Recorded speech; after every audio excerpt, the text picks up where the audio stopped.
Hey, everybody. Thanks for joining us on this Facebook Live interview. I'm here with Skot Waldron. Skot is a good friend of mine. Skot and I have worked on some projects together, had a really good time working on some of these client marketing projects. And so what I wanted to do is I had him on here today because I think he's got a fantastic background. I think he's got a lot that we can all learn from. He's got some real branding and design chops and some cool stories to share and some cool things to offer that I wanted you guys to all know about. So without further ado, I'd like to introduce Skot Waldron. Skot, would you mind kind of giving your background and a little bit of intro into yourself? Yeah, man, sure. Well, thanks for having me on. This is good times. I've seen a lot of your stuff around, so it's good. You're so active out here building your own brand. That's fantastic. So, yeah, my background, I mean, I come from the world of graphic design. I went to school for design here at the Portfolio Center in Atlanta. And I moved to Chicago for 7 years and worked with some large companies and doing a lot of B2B design work and brand development work, brand execution, I like to call it. So that was more on the design side, working with clients like Chiquita and Sesame Workshop, Motorola, ServiceMaster, PGA Tour, other brands like that, and helping to really establish a look and a feel, and also a system, like consistency, creating consistency in those networks as well for those companies.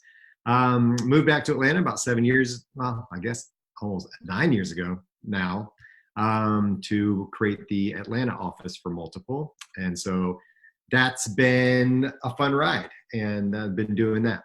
Now, over the course of probably 2 to 3 years, I think this is where you and I kind of started to crossroads a little bit, was when I started to meet more and more and just talk with people in my neighborhood, local businesses, smaller business entrepreneurs, people wanting to launch something.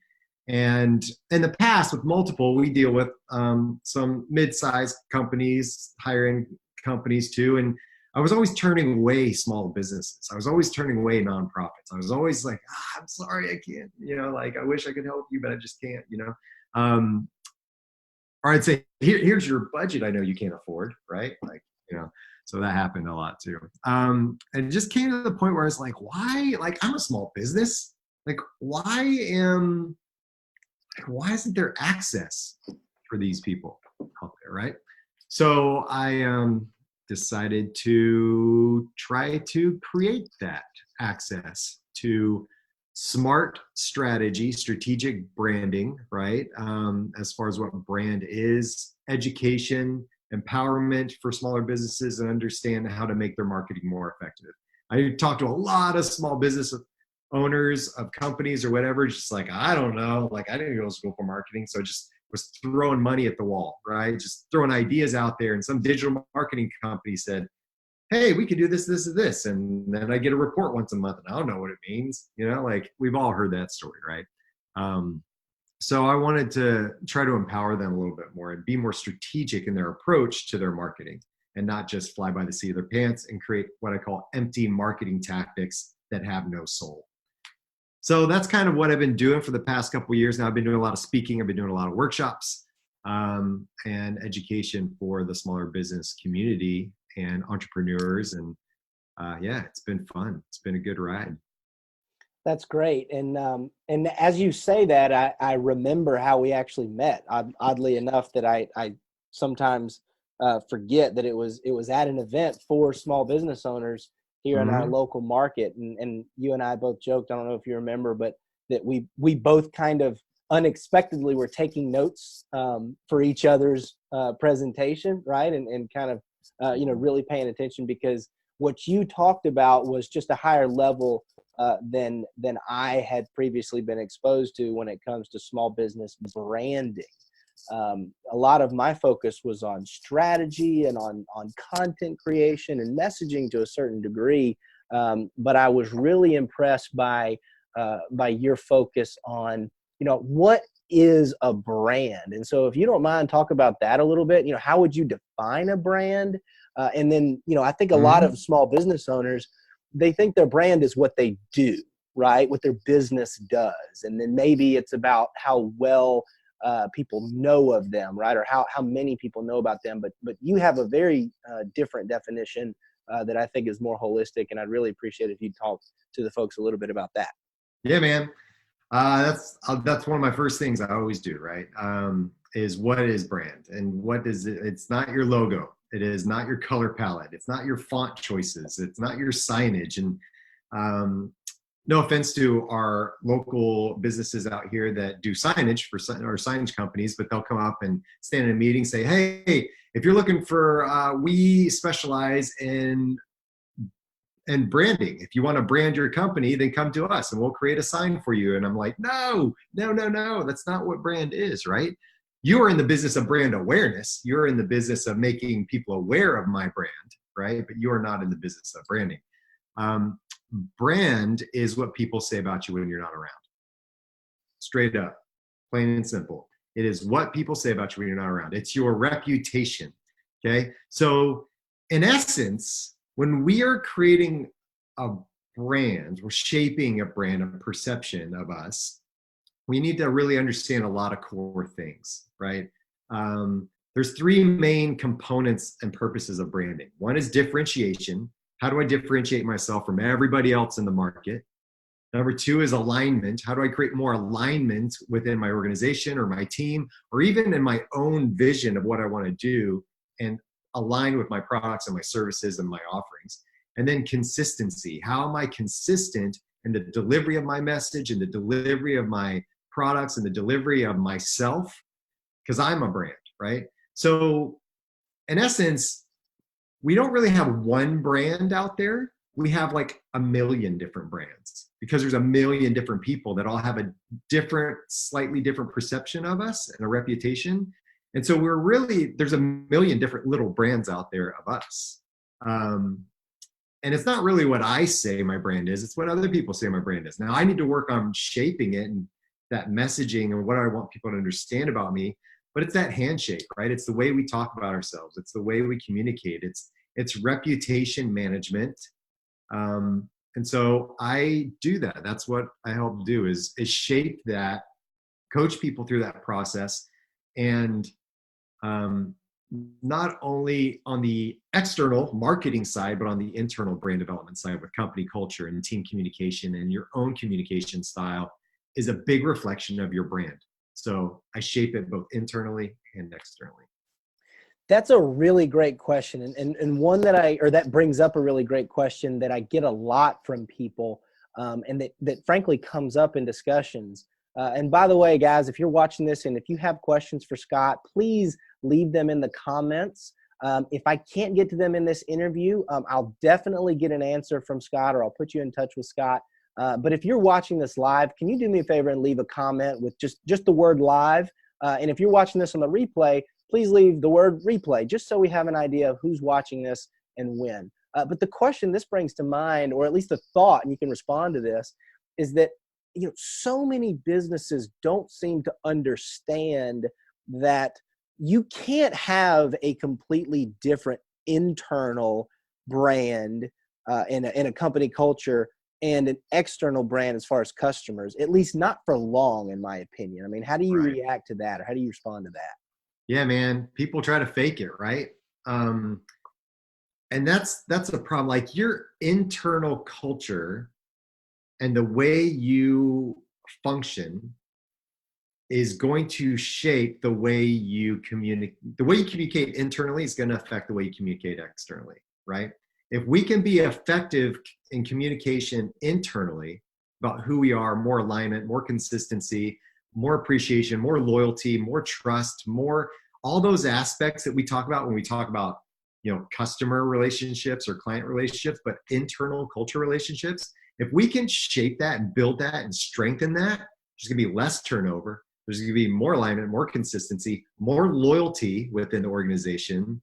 And it's going to create that idea of alignment, consistency, trust, all those things externally that we want as a company, right? We want clients, customers want to do businesses with people that they know, like, and trust, right? We've heard that a million times.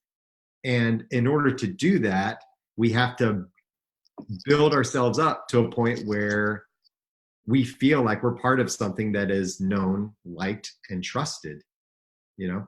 So I think you're, like you said, you can fake it for a little while, but if you're miserable internally, there's going to be a lot of turnover, right? Going to be a lot of different people, different showing up. What's that look like to the external audience? It's like, what's going on here? There's a lot of turnover. There's a lot of things going on, or maybe there's some griping, or maybe there's some misalignment, or maybe there's some chaos going on, and your customers, your clients, they feel that, right? They feel it, and you don't want that. So in building internal brand loyalty, you're in effect creating external brand loyalty at the same time. Yeah, I mean, I completely agree, and I think it's important if you're an entrepreneur or a small business owner and you're watching this. I mean, you've got to know that every interaction that a person has with your business is going to affect your brand, right? Every person they speak with on the phone, every time they walk into your building, if you've got a physical presence someplace, and if there's trash on the floor, I mean, that's going to affect your brand, right? And so all of these different customer interactions are going to be outside of, or at least most of these customer interactions are going to be outside of just what marketing can control and can affect. And so that's a huge missed opportunity, I think, for a lot of businesses. So that leads me to another question, another thought is as I'm hearing you describe this, and as you and I have talked about this before, it really feels like a brand is not so much about something that you create, at least until you go through the process of discovering what your brand actually is. You've got to go from there, and then you can change it. It's not like you can create it. Would you agree with that, or am I misinterpreting that? Well done, man. No, I think that's right on. I think that what we got to do is, we as small businesses, I put myself in there too, because I'm a small business. Same, yeah. We start with tactics, right?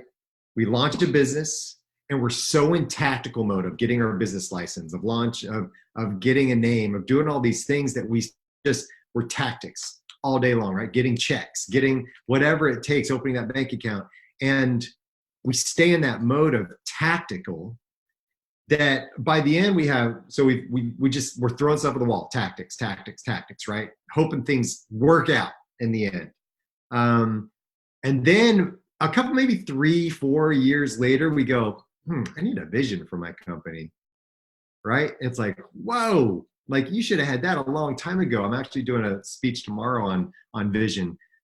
Vision, mission, values, positioning, the way you differentiate yourself, your unique value proposition, your why, right? Simon Sinek talked about the golden circle of why, right? You start with why, your purpose. And people want to buy and be aligned with something that they believe in. And that is all part of building your brand. And a lot of people start with the do, like Apple doesn't start with the do. Apple didn't start with, we make good computers, right? Simon talks about this in his video. He didn't start with, hey, we make good computers. They happen to look nice. It was, hey, we believe in changing the status quo. We believe in doing things different, thinking differently. And the way we do that is this, and we just happen to make nice computers. You want to buy one, right? That's what Simon says in his video. And it's so right on. Starting with that purpose, not with what we do, because there's a lot of people that do what we do, right? There's a lot of people that do marketing like you. There's a lot of people that do design or branding like me. There's a lot of people that make computers, a lot of people that do real estate, or a lot of people that do financial advising. That's not what people are buying,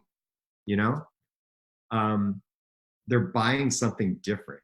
And that's what we need to figure out.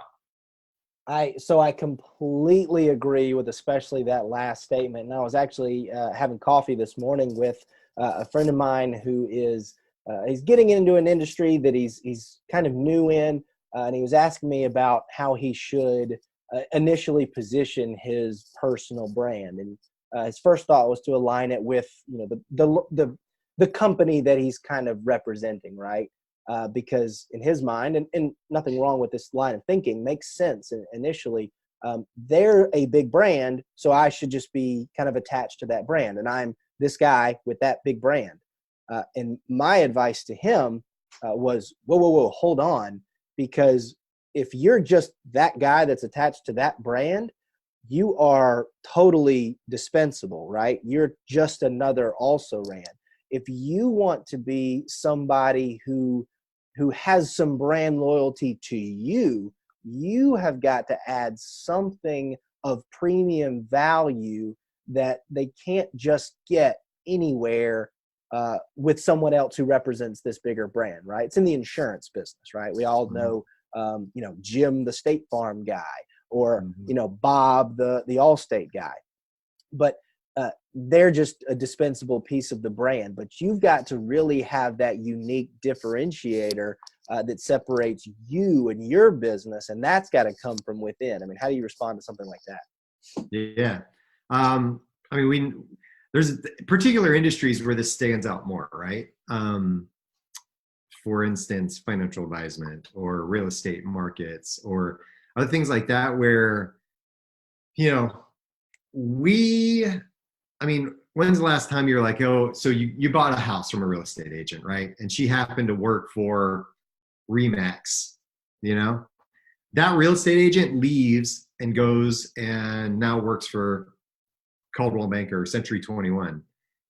Do you go, yeah, I'm going to stick with Remax? Right. Like, right. No, right? You are loyal to that brand, that person that took care of you, that checked off all the boxes, that made sure you were taken care of in one of the biggest decisions of your life, the biggest purchases of your life. You trusted with that person and they took care of you. You are loyal to that person. You're going to go wherever they go,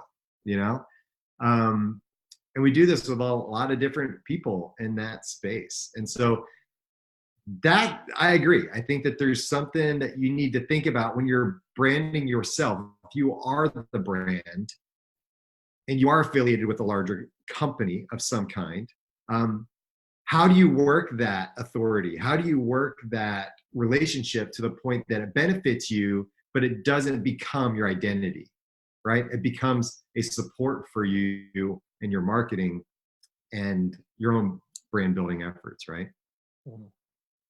So if I am a small business owner, if I'm an entrepreneur, and everything you're saying to me sounds great, but I have no idea where to actually start, where do I actually start, right? What do I do after watching this video and hearing you talk?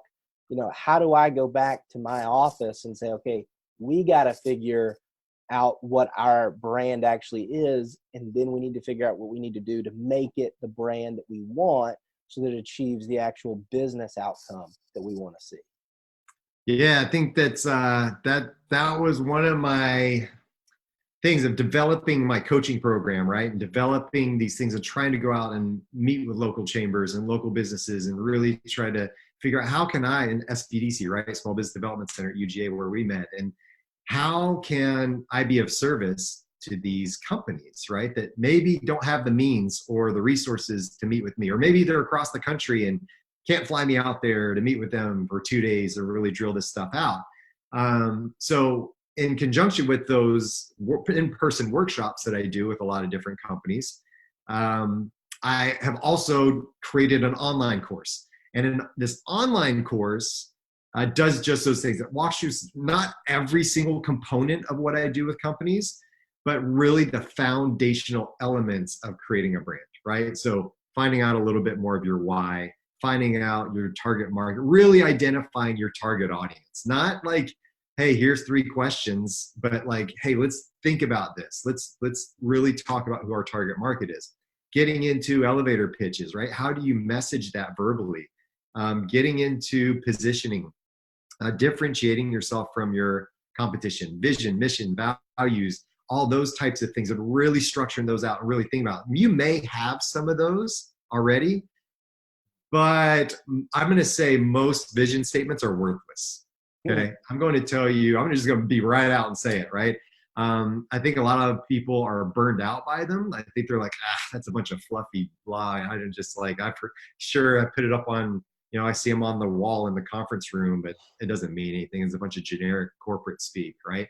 I think that when you really think about what a vision's purpose is, it's about imagining, about creating, about conceptualizing and visualizing that thing. And I think that that's what this course all goes through. And I wanted to create something that was attainable and for smaller business entrepreneurs, like you're talking about, that, they were able to get. And I just launched it this week. So I'm super stoked about that.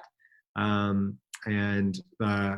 card's closing on that window though of opportunity here on Friday. So it will be closed for a while. I'm sure I'll open it back up at some point in time, but really right now, first dibs is this. And what I'm doing too is in conjunction with that, the first 20 people that register are going to get a 1-hour call with me to review some of their brand and their website strategies and what they're doing on their website as far as not technical SEO stuff, but really about messaging, brand development, and structuring out their website to be more effective. So those are a couple things I'm doing. This week is a big week for me. So looking forward to, partnering with different people and seeing how I can help. That's great. And guys, I won't lie. I set Skot up to present that, right? I know that he's got a course. His course is really, really awesome. And so if you're watching this and the stuff that we talked about today really triggered something with you, look, I've been in this business it's now been over a decade, right?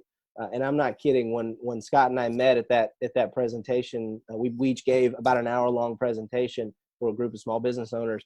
I mean, and I was sitting down and I was taking notes. This is not something that you're just going to read in another article or another blog or another marketing book. Scott's got some lessons from the trenches, if you will, and some real actionable, applicable insights and things that you can learn and apply to your business. So I highly recommend that you take a look at his course, that you jump on that. If you have any questions about it, you can get in touch with me or Skot. And I'm happy to kind of, hand you over to him, and I'm sure he'd be happy to answer any questions.